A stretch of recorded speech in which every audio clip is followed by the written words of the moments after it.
Salibonani babukele emakhaya, ngilamukela kusifundo sethu esesikolo seSabatha. Mina engikhulumayo igama nguPrevious Mpofu. Angihambi ngiyedwa ke, ngihamba nomzalwane. Izocela ukumnikeza ithuba aziveze ukuba ungubani. Sanibonani babukeli, igama lami nguNkosana Sibanda. Siyabonga ke ngaphambi kokubana siqhubeke ke singene esifundweni sethu sizokuthi sithobise amakhanda sithandaze asikhulekeni. Baba wethu othandekayo osezulwini ngalesi sikhathi sithanda ukubona sikubonge. Sibonga kakhulu ithuba osinike lona elokubana sihlale phansi sihlaziye isifundo sakho sesikolo seSabatha. Sinxusa umoya wakho engcwele ukubana usigcwalise ngawo ukuze lokho esakuthi sikuphawule kube lokho kuza kuthi kube losizo kithi thina esiqhubha lesi sifundo, kuphinde kuphathise futhi nababukeli nabalaleli abasemakhaya. Konke lokho sikucela sithembile egameni lika Yesu umfeli kunye nenkosi yethu siyakhuleka. Amen. Amen. Siyabonga. Singena ke kusifundo sethu sanamhlanje kuSabatha April 19, 2025 okusifundo 3. Lapha sifunda khona ngaphansi kwesihloko sisona Jesus at the Feast of Tabernacles. uJesu ekunkonzo yomkhosi wamadokodo. Sithola ke amazwi awokuvula encwadini kaLuka ngo-4 evesini lika 32 ifunda kanje ithona, and they were astonished at his doctrine, for his word was with power. Ithona ke bamangala ngemfundiso yakhe ngoba izwi lakhe nani namandla. Mawungasivezela kabanzi mzalwane, uyini umkhosi wamadokodo? Siyabonga mzalwane, umkhosi wamadokodo yinkonzo eyayisenziwa ngemva kosuku lokuhlanza ithabanikeli. So babethi bangaqeda ukuhlanza ithabanikeli sebevunile nezivuno zabo, babe sebesiya ehlane bayehlala khona kumadokodo esingathi ngama tents ngolimi lwesingisi. Lokho kwakubakhumbuza isikhathi abasichitha besenkangala besuka eGibhite besiya eKenani. So umkhosi wawusenziwa ngayo yonke iminyaka ngemva kokuhlanzwa kwethabanikeli, kwakumele ukuthi kulandeleke lo mkhosi wamadokodo. Siyabonga ke lo mkhosi kwakungumkhosi obalulekile kakhulu ngoba wonke uIsrayeli kwakumele eze azohlanganyela kule inkonzo kulo mkhosi wamadokodo. Masiqhubeka singena esifundweni sethu lapha sinikezwe umoya wesiprofeti encwadini kaDesire of Ages owandulela isifundo sethu. Uthona lapha, Jesus knew the want of the soul. Pomp, riches, honor cannot satisfy the heart. If any man thirst, let him come unto me. The rich, the poor, the high, the low are alike welcome. He promises to relieve the burdened mind, to comfort the sorrowing, and to give hope to the despondent. Yini esingayiphawula ongayiphawula mzalwane kulo moya wesiprofeti esiwuthola lapha kuDesire of Ages page 454? Lapha sikutholayo ukuthi uJesu unazo zonke izinto ezingasuthisa isidingo somuntu. Akubalulekile ukuthi lo muntu ucebile, ngumuntu ophakeme, akubalulekile ukuthi ngumuntu ompofu. Bonke abantu banezidingo. So amazwi la asiyela ukuthi wonke umuntu unaso isidingo. Ungabe ucebile but izidingo ulaso. So ke uJesu uyakwazi ukusuthisa izidingo zabantu bonke. Kanti ke isidingo esikhulu kakhulu wonke umuntu anaso ngokufana isidingo sesimoya, usuthiswa esimoyeni.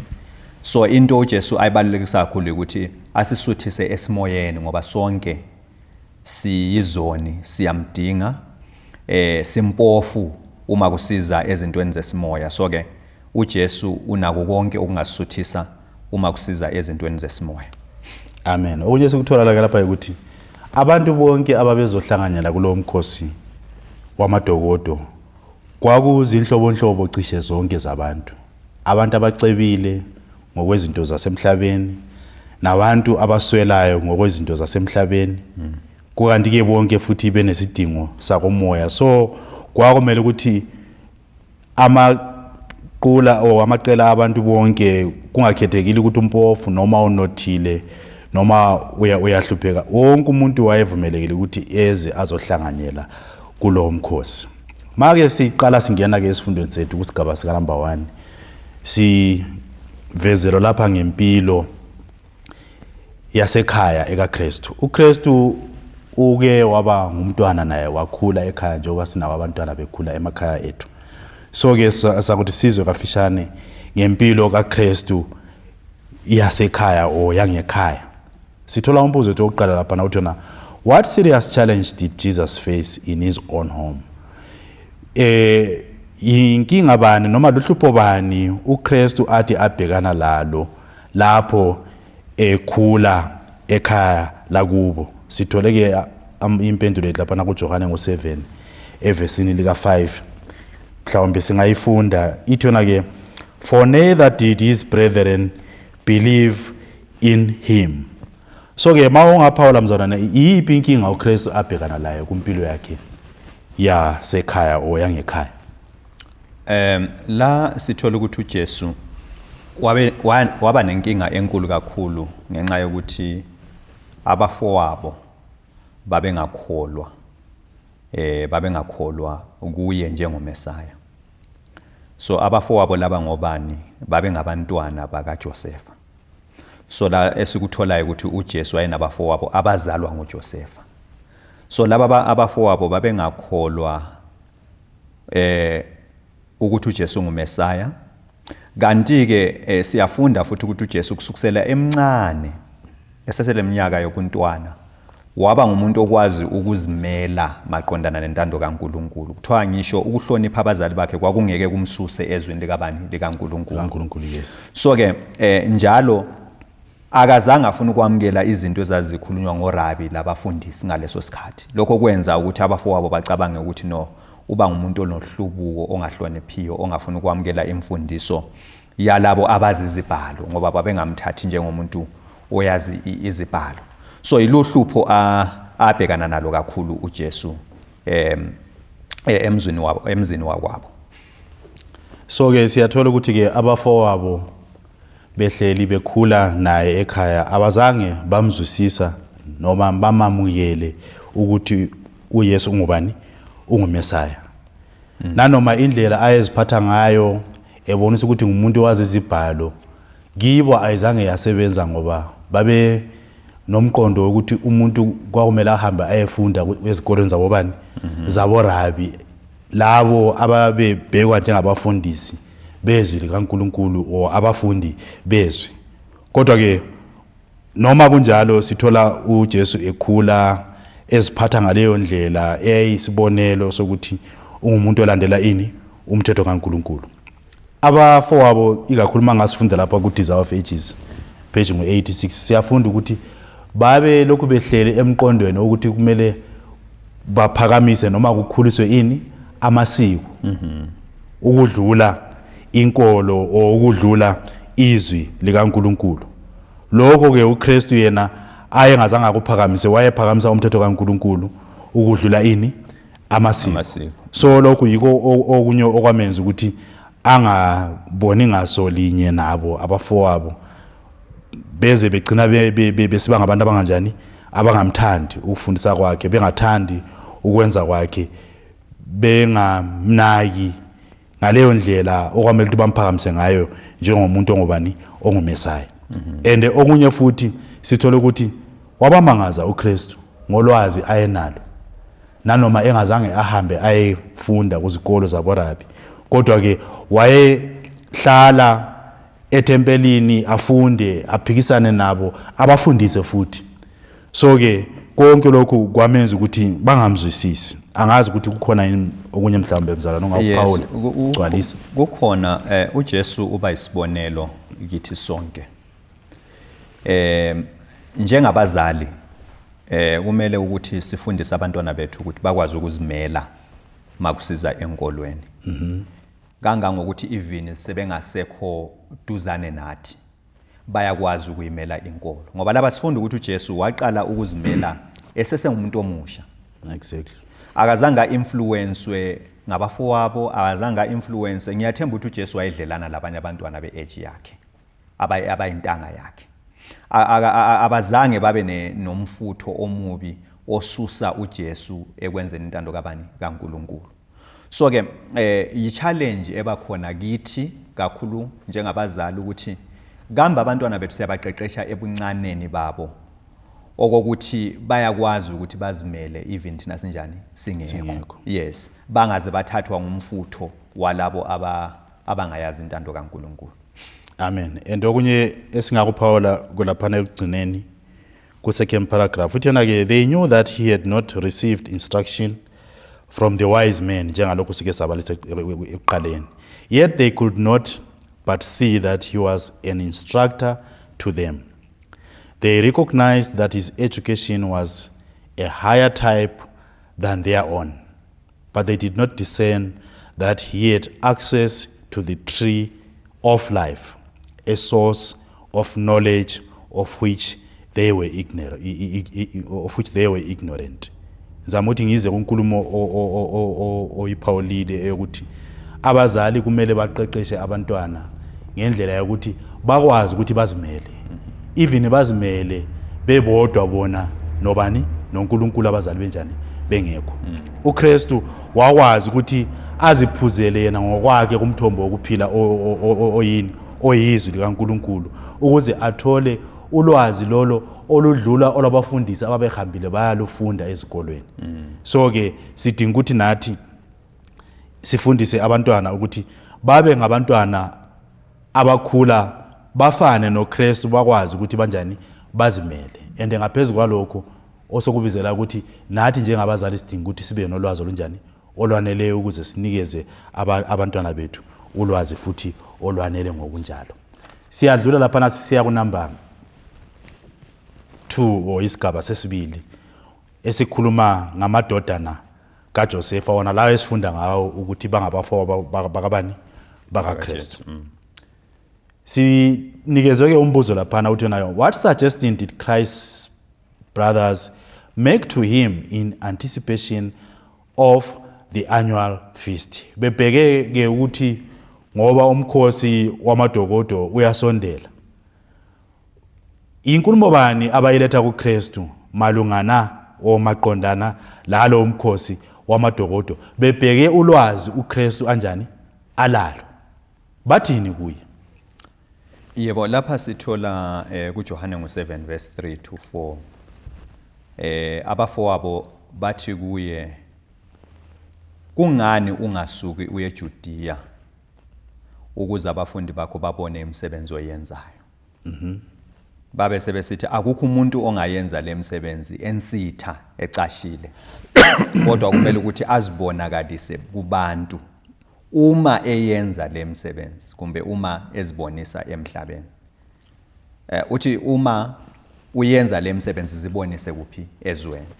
So now abafowabo bakaJesu babe doubter njengoba sasho ukuthi babe thandabuza bengabaza ukuthi uJesu angabe ngumesaya.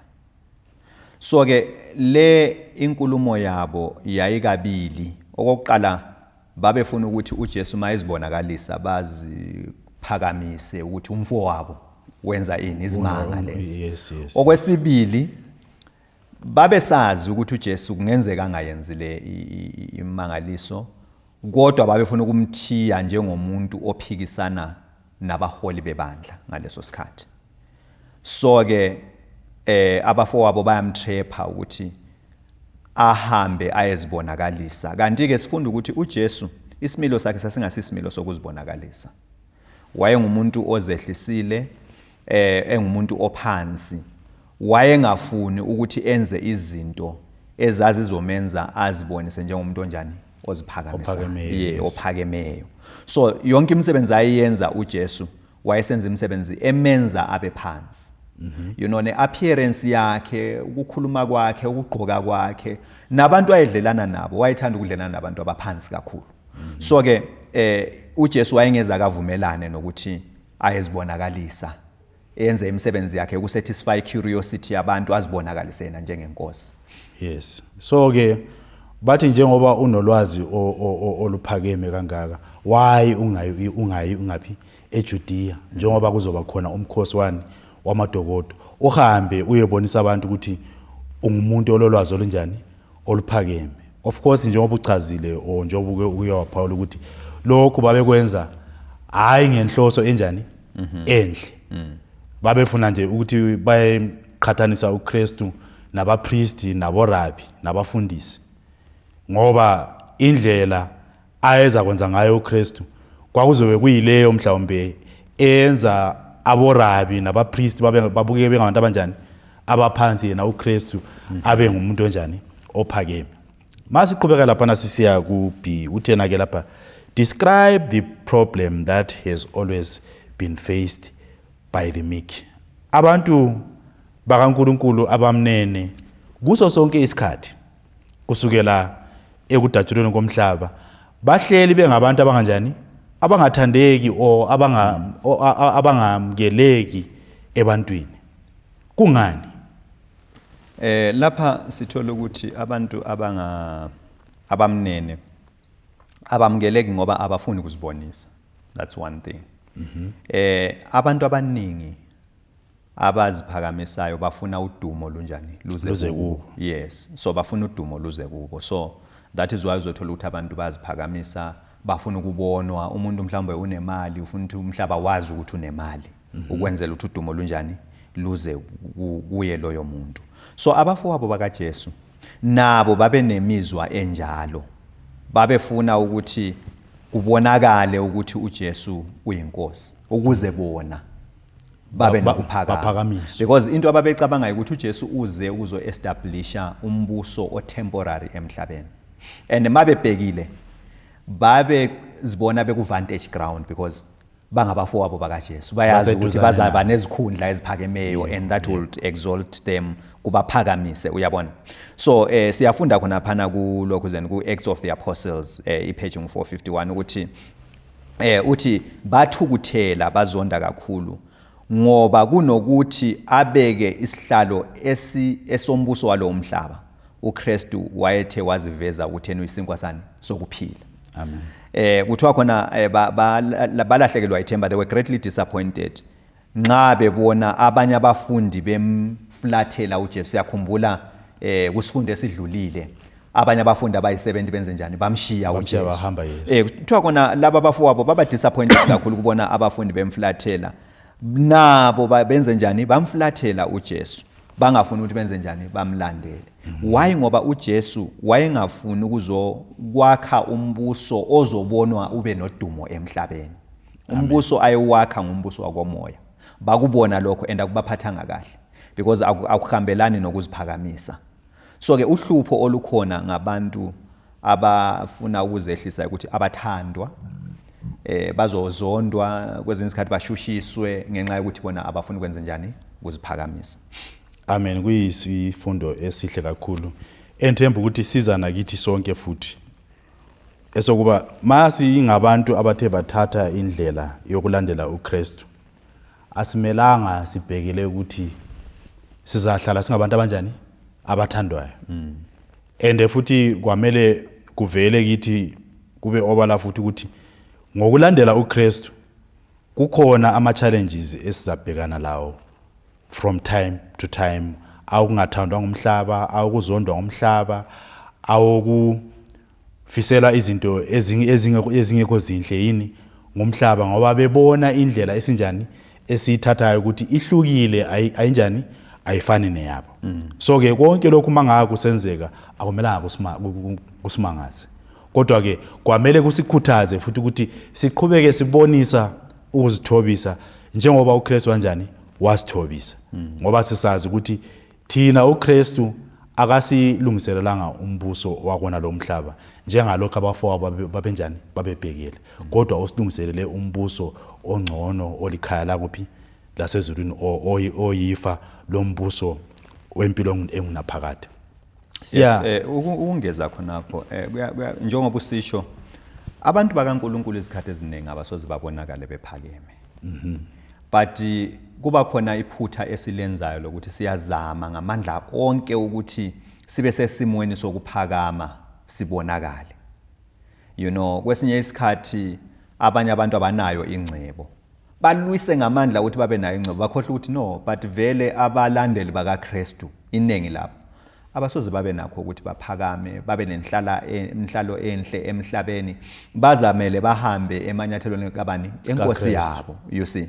So kwesinye isikhathi asiba nokungasothiseki ukuthi why kanti siswela lokhu, siswela nalokhana, sithwale nzima, abantu baswele ubuthongo ebusuku becabanga ukuthi why ngiswela, sibe sesikhohle ukuthi impilo yabantu abazolandela ubani, abazolandela amanyathelo kaKristu. Njengoba naye uKristu uyasho kwenye indawo ukuthi indodana yomuntu ayinakho okuqamelisa ikhanda. Wayengenandawo, engenakhaya, but wayeyinkosi, wayengumnikazi wendalo yonke. So nathi sizofana naye uJesu. Zizofika futhi izikhathi lapho siyohlupheka khona kakhulu, silahlekelwe yiyo yonke ingcebo singabe sinayo. Mhlawumbe siyibutheleleyo sisesela emhlabeni, izosilahlekela ngoba vele abazosindiswa ekugcineni ngabantu abangasoze babele ingcebo yala emhlabeni. Amen. Kumele sikuzwisise ukuthi sibekiwe lapha emhlabeni ukuze sibonise ukuthi asisibo bani bomhlaba kodwa singabantu abamele umbuso kaNkulunkulu wasezulwini. So lokho kuzodinga ukuthi kuso sonke isikhathi kusibizele ukutheni kumele sahluke nomhlaba. Nanoma ngokuba nengcebo yakona lomhlaba, ngezimilo zethu, nangakho nanoma uNkulunkulu engasibusa futhi sibe nayo ingcebo yomhlaba, kodwa still sibizela ekutheni kumele sehluke singafanelani lomhlaba ngokwenza kwethu, nangokuziphatha kwethu, nangokukhuluma kwethu. Siyadlula ke lapha siye esigabeni sesithathu esithi sona controversy over Jesus. So kusiba khona ukungathelelani kahle ngenxa kaKristu. Akusekho ukuzwana, abantu abasenakho ukubona ngaso linye ngenxa kaKristu. Kwenzakalani? Uthi lapha umbuzo esiuphiwe ka number 3A. What contradictory opinions were raised about Jesus? Kuba khona ke lapha izinkulumo ezilethwayo ezingavumelani o ezingahambisani ezilethwa ngabantu ngoKristu. Abanye bahambisana naye uKristu, bama naye ngoba bebona amaqiniso la uKristu awafundisayo, la waphilayo ukuthi ngempela kungamaqiniso kanjani esimele lathi njengabantu siwathathe. Kube khona abanye futhi abathi lo muntu imfundiso ayilethayo kuyimfundiso ephikisana lohulumeni womhlaba. So ke angazi ukuthi ungaphawula uthini lapha mzalwane kulezi izinkulumo ezingaboni ngasolinye. Esikuthola lana ukuthi ma usuku lomkhosi lo wamadokodo solufikile, bonke abantu bakumele ukuthi baye khona njengoba siye sakuveza. Kodwa ma sebelana uJesu abamboni bayamdinga ukuthi kanti angabe uphi uJesu. Wonke umuntu oze emkhosini ingqondo yayingekho emkhosini, ingqondo yayikuJesu. Yes. Bakhohlwa nokuthi ngumkhosi. Abanye abezayo emkhosini vele bayiza bengalandanga nomkhosi, babelande usizombona loyo muntu. Yes, sizombona loyo muntu. Ke izimangaliso uJesu ayewazenza zase zisabalale zagcwala kuyo yonke indawo. So ke mazigcwele kuyo yonke izindawo, abanye bathi lo ungothunyiweyo kaNkulunkulu, ungumuntu olungileyo. Abanye bathi hayi cha, zonke izinto lezo uzenza ukudukisa abantu. So kwaba nempikiswano enkulu kakhulu lapha abantu bebheka bengamboni uJesu. Futhi kuthiwa namaFarisi, labaFarisi labo bamdinga, bamfuna bebhekele ukuthi bafuna ukuthi bamethese icala. Yes, befuna babuza ukuthi uphi uJesu. Kodwa kwangabi nomuntu onjani ovezayo. Yes, ovezayo ukuthi uJesu uphi. So ke kwesinye isikhathi abantu bakaNkulunkulu bayetheswa amacala ngokwenza imisebenzi emihle, ukuthi bayenze imisebenzi yani yokudukisa. uSathane uyasebenza ukwenza abantu bangakholwa imisebenzi kaNkulunkulu. Uyasebenza engqondweni zabantu ukwenza abantu bangamukeli namaqiniso. Yebo. Nxa sishumayela namhlanje mhlawumbe sishumayela iqiniso lesabatha uzwa abantu bethi no hali nalikhuluma izinto zamaJuda isabatha into yamaJuda asaphili ngaphansi kwamaJuda thina namhlanje kungusathane ophumbuthekisa abantu ukuthi behluleke ukuzwisisa ukujula kwani kweqiniso kwevangeli njengoba abantu behluleka ukuzwisisa ukuba ngumesaya kukaKristu. Yes. So siyathola ke lapha babekhona of course abantu abamaziyo uKristu ngoba bembonile efundisa, bembonile esenza imimangaliso, esenza konke.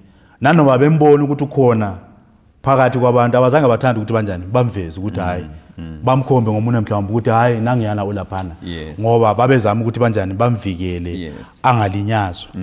So abazange ke bathanda ukuthi baphumele obala ukuthi bamveze ukuthi nangu ngoba bethanda ukuthi bamvikele.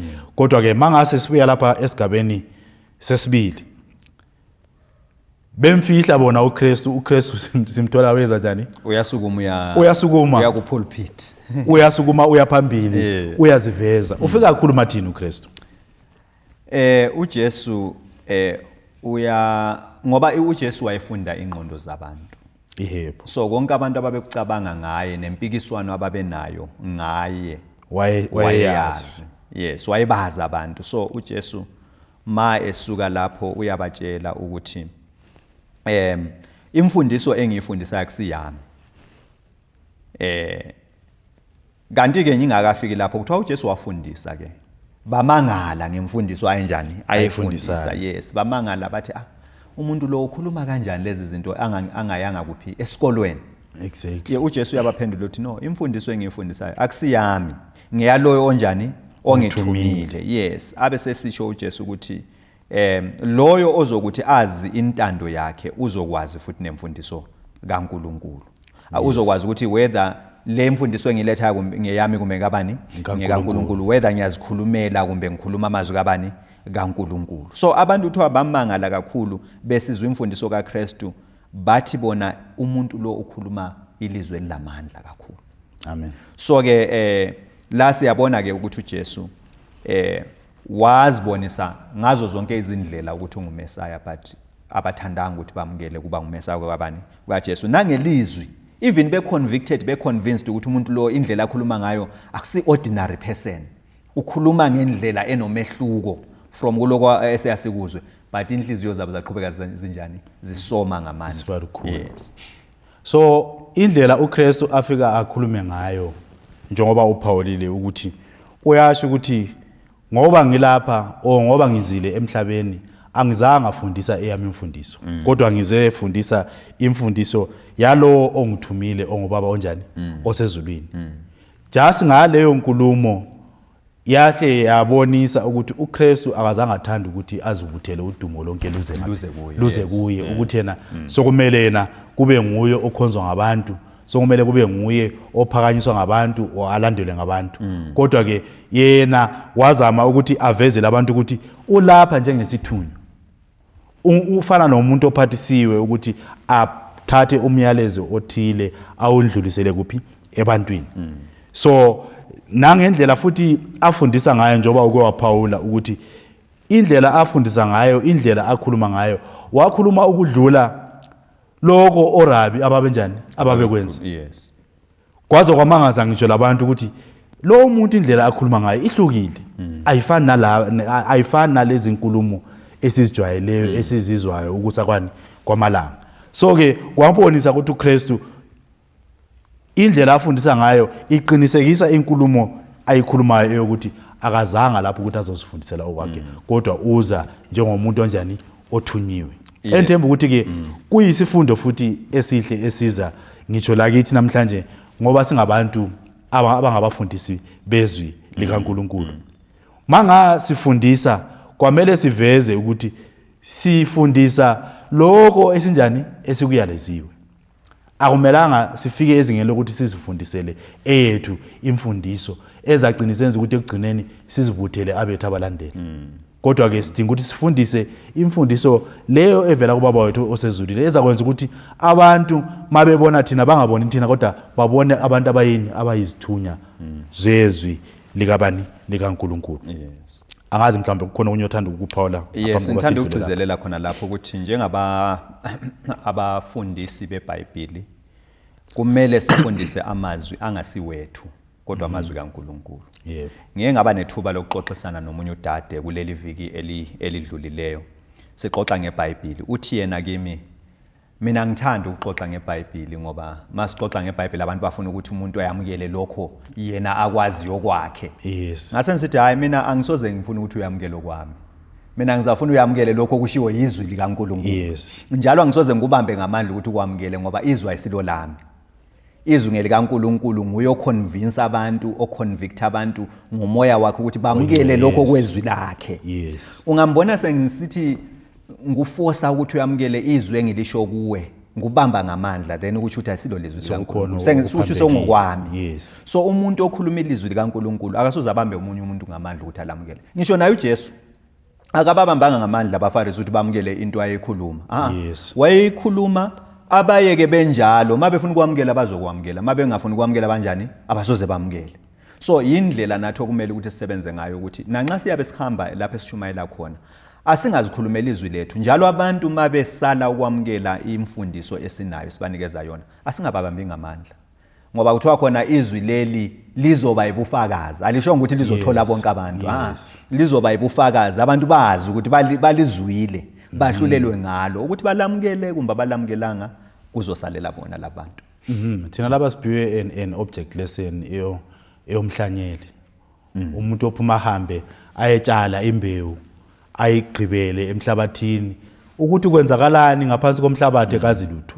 Kodwa yena ulinda enethemba lokuthi ngemva kwezinsuku ezingaka izonjani izovela imile ayinisele ikhule nalapho sokumele ithele izithelo akazi ukuthi ithela kanjani ubona izithelo sezikhona. So ke thina owethu umsebenzi ungokutshala izwi kaNkuluNkulu njengoba uyawachaza ukuthi ngokuxoxisana kwakho lalo udade ukuxoxisana naye wena kuye utshala imbewu.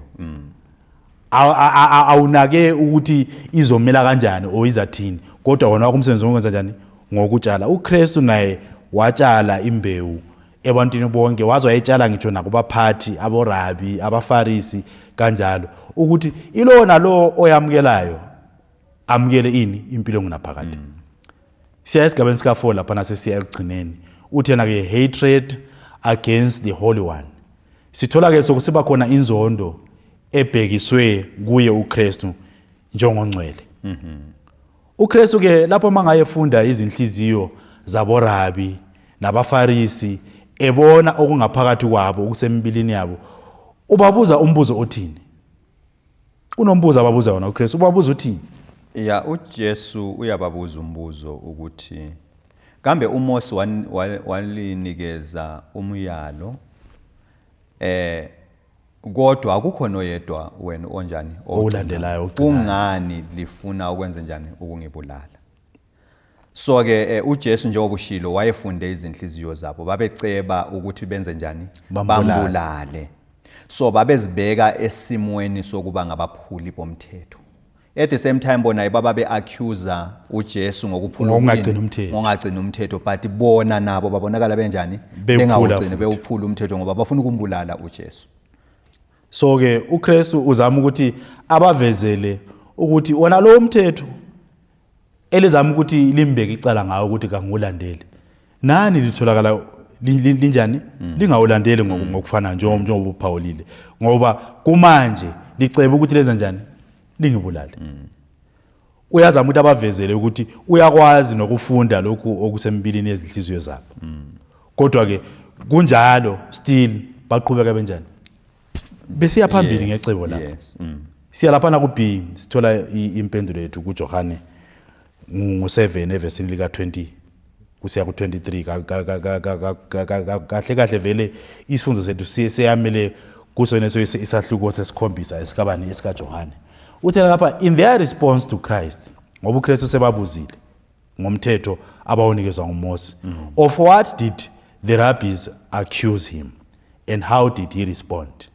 So uKristu usebabuzile mabemphendula bambeka icala elani uKristu njalo bamphendula futhi kanjani o uKristu yena ubaphendula ethini kule accusation abayibeka phezukwakhe? Esikufunda lapha ukuthi ma uJesu ethi kungani lifuna ukumbulala, bathi wena ule demon, ngubani ofuna ukukubulala? Bayabuza abantu ukuthi ngubani ofuna ukukubulala. uJesu abesephendula ke athi yena ngenzile umsebenzi owodwa njalo lonke lenze njani lamangala. Abesethi uMose walinikeza umlayo ukuthi lisoke, njalo siyakwazi ukuthi indodana yayisokwa ngemva kwensuku ezingaki? Ezi-8. So nxa usuku lwesi-8 luwela kuSabatha kwakumele lwenze njani? Basoke. Uqhubeke kunjalo. Yes. So ke uJesu uthi lina liyasoka ngeSabatha but mina ngisilise ngeSabatha kodwa lingibeka ini? Icala. Into engiyithanda ngoJesu ukuthi mabethi khona unomoya omubi wamademoni aka-argue akaphikisani nabo ukuthi hayi mina ngilamoya wamademoni, ufuna ukubavezela lokhu bona abanjani abayikho khona abakwenzayo. Yes. So uyabatshela ukuthi no, but nina sonke isikhathi indodana ithe usuku lwesishiyagalombili lwawela ngeSabatha lenze njani? Liyayisoka. But mina ngiyenza umsebenzi omuhle. Uphi umehluko ke lapho? Kuyafana. Yes, kuyafana. So ke uKristu wayezama ukuthi abavezele ukuthi wona lo umthetho abambeka icala ukuthi uyawephula ikakhulu umthetho weSabatha, nabo babe senza into enjani? Efana nayo. Kukanti ke uKristu ubavezela futhi ngendlela futhi leyo ethe yathi ukunaba kancane ukuthi zikhona izenzo noma ikhona imisebenzi emihle esingayenza nini? NgeSabatha o ababengayenza nini? NgeSabatha. Bethi mangabe yenzile bangatholakali benecala kuNkulunkulu ukuthi mhlawumbe benze njani? Bephule umthetho. So ke uKristu akazange athande ukuthi azivikele mhlawumbe owazidefende ngokulwa njengoba uye wachaza. Kodwa uthi lapho nxa ezama ukuthi azivikele ngokuveza lokho bona abanjani abakwenzayo o indlela leyo bona abaphatha ngayo ini lo umthetho kaNkulunkulu noma lelizwi likabani likaNkulunkulu. Siya lapha na kusiya uthi yena explain the broad significance of Christ's next warning. Uthi ke chaza kabanzi ngesixwayiso leso uKristu abanikeza sona. Uthini kubo uKristu? uJesu uthi yena lingahluleli ngelikubonayo kodwa yahlulelani ngani? Ngokulunga. Yes. Yes. So iso lomuntu alikwazi ukwahlulela ngendlela eqondileyo kaningi ngoba lile favoritism, lile partiality. That is why sisiba nenkinga futhi even emabandleni makulezi indaba kumele zikhulunywe uthola ukuthi ukwahlulela kwethu akukho fair, akulasilinganiso esiqondileyo ukuthatha uhlangothi. So uJesu wayebabonisa lana ukuthi yahlulelani ngendlela enjani? Eqondileyo, ngoba awungeke uthi wena ulokhuni olukhulu elihlweni lakho ukwazi ukwahlulela omunye umuntu. You see, so wayebafundisa la uthi yena laba abaholi uthiwa bathula njalo abantu abaningi basebesithi kanti lo muntu akusunguye na abafuna ukumbulala? Kungani ekhuluma ngesibindi kangaka kodwa akukho abanjani abamenza khona? So ke babuza bathi kambe laba baholi bayakwazi na ukuthi lo ngubani? nguKristu. So siyabona ukuthi la abantu basebekholwa ukuthi uJesu ungubani? Ungumesaya, unguKristu. Sifunda ku Desire of Ages lapha. Basebekholwa ukuthi uJesu ungumesaya, and abaholi bebandla nanxa babefuna ukumbulala nabo they were convicted ukuthi ngumesaya, but ngenxa ukuthi inhliziyo zabo zazinjani? Zilukhuni. Yes, zazilukhuni. So kuthiwa babebheke uKristu nge-outward appearance ngoba wayengabonisi ubukhosi nokuthi uyinkosi, bamjaja nje njengomuntu kazana. Yes. So ke sifunda isifundo esihle njalo esikhulu nathi enthemba ukuthi siyathinta nakithi ukuthi nathi njengabaFarisi naboRabi siyathanda ukwenza njani? Ukwahlulela abantu njengalokhu sewuchazile. ngikwazi ukuthi ngibone ukhophe oluncane oluselihlweni lakho and yethi mina kimi kunenkalakatha yogodo noma inkalakatha yokhulu yes engingalo olukimi kodwa nginganjani ngingalubone. Sidinga ukuthi sibe ngabantu abagcwaliswa ngumoya oyingcwele kaNkuluNkulu ukuze nalapho kumele sisole ngokufanelekile. And futhi masisola ngokufanelekile sisole sikwazi futhi nokuthi silungise futhi ngendlela enjani eyakhayo noma efanelekile. Kaningi abantu nxa ngasisola umuntu ngento ethile sifuna ukuthi sivele simcekele phansi lo umuntu achabalala ngaphinda abe khona. yeah Kokanti ke uKristu yena ubalungisa ngendlela le ebonisa ukuthi unjani noma besona noma bemzonda noma bembeka icala angalenzanga kodwa still ubalungisa ngomoya okuva, ubalungisa ngomoya wothando ukuthi ababonise ukuthi nabo bafanelekile ukuthi balamkele leli vangeli. Yikho aze ababalisele ngomthetho kaMose lo ababewuphakamisa kangaka bewuthanda kangaka kodwa ke beyubamba ngendlela engayisiyo leyo efanelekile. Uyabaqondisa uKristu ngomoya wothando. So nathi sinesifundo sokuthi lapho nxa ngasi sisahlulela asahluleleni asenzeni umsebenzi wokuthi sahlulelane ngothando njalo futhi sikwazi ukuthi sibuyisane siqondisane ukuze siqhubeke sihamba kule indlela. Sibheka isigaba sokugcina laphana esilokho esikhuluma futhi ngokwahlulela siqathanisa okwahlulela okoluntu nalokho okwahlulela okunjani okungcwele. Uthi nalapha ku number 5A, how does scripture depict the mental state of society in this world, often as seen in ancient times but especially today? Njengalokhu besiveza ukuthi thina namhlanje njengabantu sinendlela yethu eyokwahlulela ebonakala ingayisiwe le njani efair noma eqondileyo. So ke manga siziqathanisa thina siqathanisa nabokhokho bethu abahambileyo ngaphambilini kuyini esiphuma nakho? Uthini uIsaiah ngo59 verse lika 14 no 15? uIsaiah lana ukhuluma ngesimo lapho umthetho nokwahlulela kahle sokungasekho. Yes.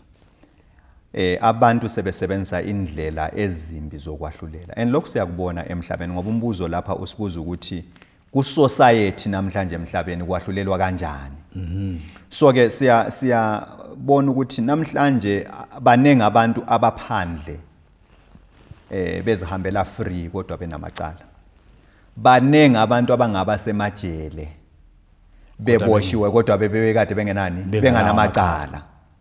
Namhlanje uyathola ukuthi abahluleli bayathengwa ngezimali, bayabrayibwa. Uthola ukuthi umuntu uye wangena ejele ngenxa yokuthi kuphela umahluleli unikezwe imali ukuthi umbopheni lo unecala enenjani engelalo icala. So ke lapha siyafunda lana ku Testimonies for the Church volume 9 page 11 and 12 ukuthi isitha esingusathane sesenze ukuthi ukwahlulela kungabi ngobuqotho kodwa kufuqwe ibumina. So abantu bahlulela ngokuthi ngizozuzani, what am I going to gain? Lokho kusuka futhi kungene nasenkonzweni. Uyabona ukuthi manje ngisahlulela ngumngani wami ngizwana naye, so akumelanga ukuthi ngomise lapha. Angithi uyabona nxa wena ungekho popular enkonzweni ngozohlala usetheswa ini kuqiniswa isandla kuwe. Kuqiniswa isandla kuwe. So ke la siyafunda ke ukuthi kumele ukuthi sibe ngabantu abahlulela kahle. And yini engasenza sahlulele kahle? Ngumoya kaKristu. Mawuphakathi kwethu ngoba uKristu ngumahluleli. Uthi yena uKristu uNkulunkulu ubaba ungiphe ukuthi ngahlulele zonke izinto.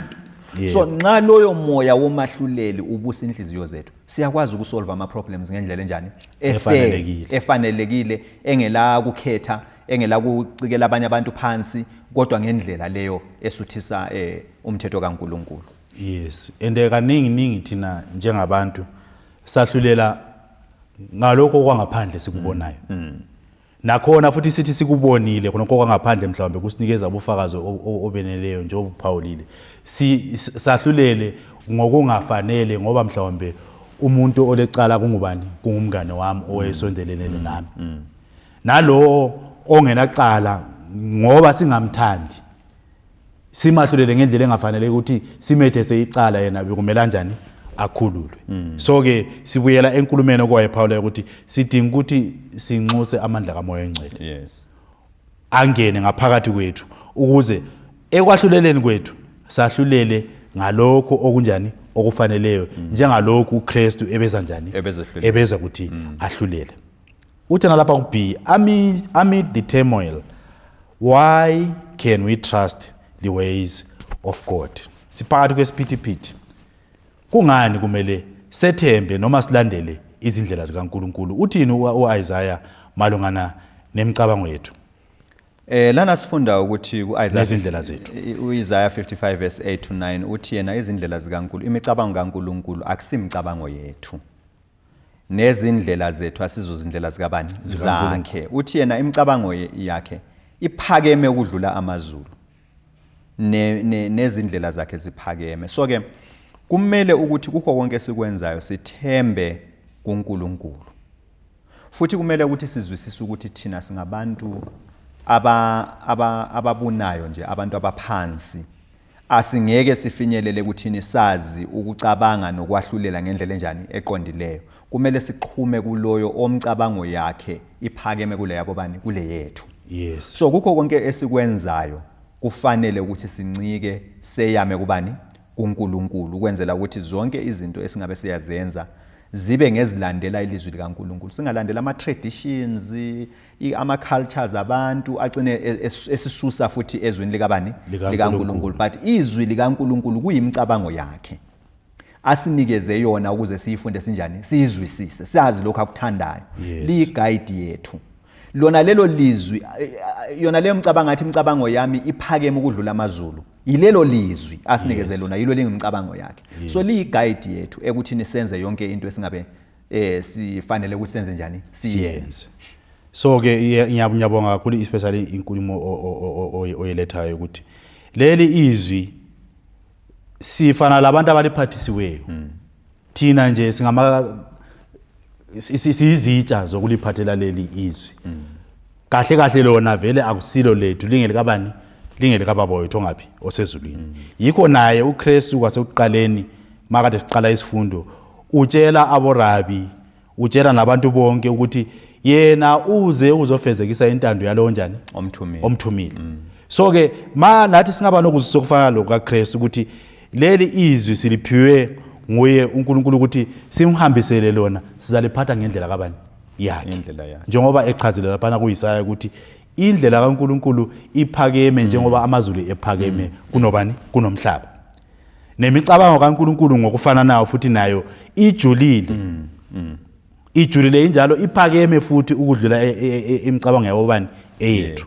So ke mangakunjalo lokhu kusithatha kusibise ku conclusion yokuthi sidinga ukuthi kukho konke okuso sonke isikhathi sibe ngabantu abanxusa umoya oNgcwele kaNkulunkulu.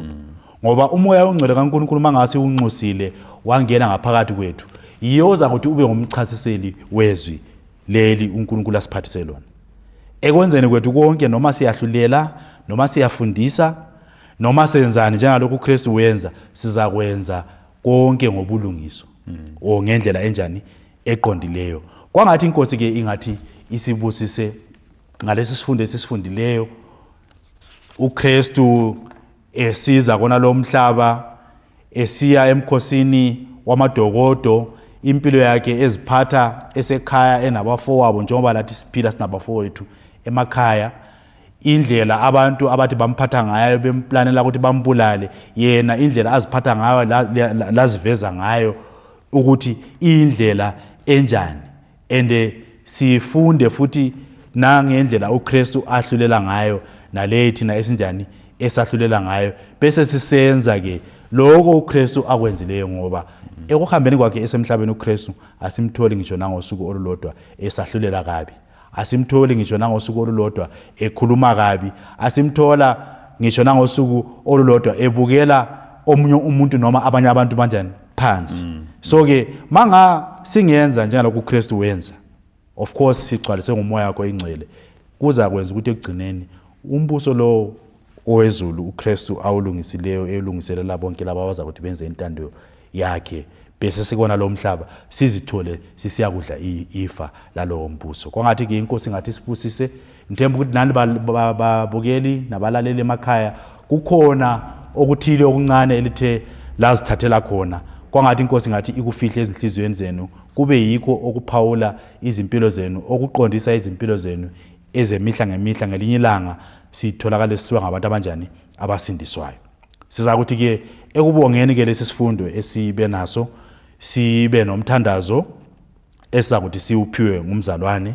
Socela ke usinike umthandazo okubonga njalo lokukhuthaza ukuthi lesi sifundo sibe nendawo enhlizweni yomunye namunye wethu kithi njengoba besifunda nabalaleli labo bekade befunda bemamele besemakhaya. Amen.